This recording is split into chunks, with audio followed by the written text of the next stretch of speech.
যখন জিল্লুল হাকিম সাহেব তাদের বিরুদ্ধে করা হয়েছে, তখনই জিল্লুল হাকিম সাহেব তাদের আর পছন্দের জায়গায় থাকলো না।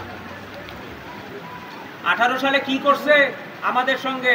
18 সালে নির্বাচনের আগে আপনারা জানেন না, ভোর 4টার সময় হঠাৎ করে গায়েবীভাবে ঢাকার কোন নেতা বলে নমিনেশন পেয়ে গেছে, মিষ্টি খাওয়া খাওয়াই, বোম মারামারি, এর বাসায় হুমকি ধামকি দিতেছে, অমুকের বাসায় যে ইট মারতেছে, অমুক আমাদের নেতাকর্মী যারা আছে হুমকি ধামকি দিতেছে, আর কয়দিনের মধ্যে নল্লি ছুটাই দিব, কোমরের কোটি ভাঙিয়ে দিব।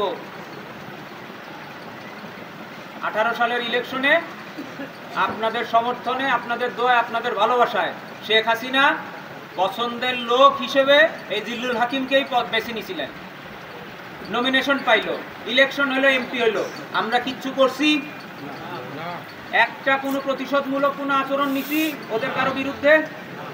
উল্টা আরো যে কোনো একটা বিশেষ পরিস্থিতির কারণে উপজেলা নির্বাচনে 19 সালে যেটা হলো, আমরা এই যুব সমাজ যখন চুপচাপ বসেছিলাম, সেইটার ফায়দা নিয়ে উনি আবার উপজেলা চেয়ারম্যান হইল।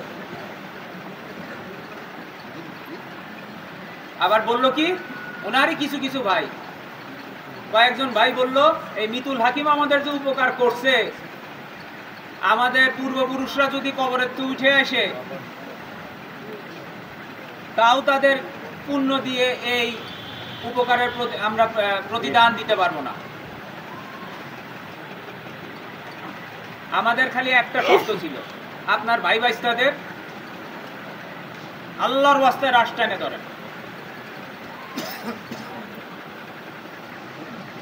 কয়েক বছর ওনারা ভালো ছিল, আমরা করা ছিলাম, ভালো ছিল, কিন্তু এই ভালো থাকতে যায় যে আমাদের প্রতি ওনাদের এত ঘৃণা জন্মাইছে, ওনাদের আকাম কুকাম করতে দিতেছি না দেখে আমাদের প্রতি যে ওরা এত বেশি ভিতরে ভিতরে রেগে গেছে, বুঝতে পারি নাই।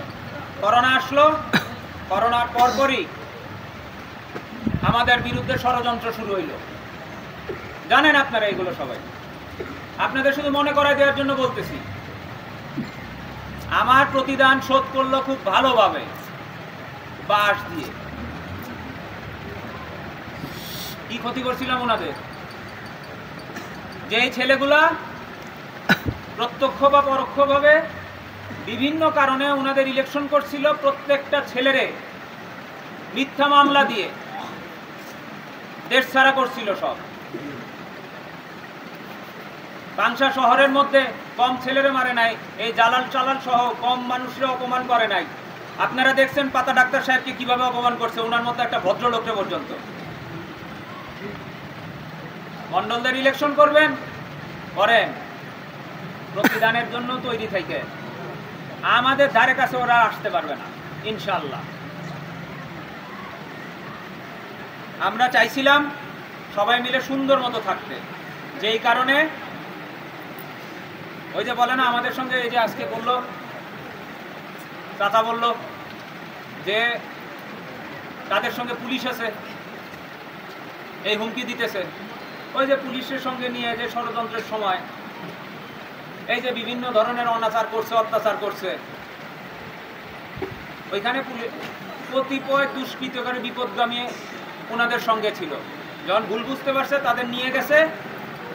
এখন যে পুলিশ বাহিনী আছে, ওনারা ভালো মতো জানে এই মাটিতে ফেতনা ফ্যাসাদ তৈরি করতেছে কারা। এই মাটিতে মাদক সেবন করে কারা, মাদকের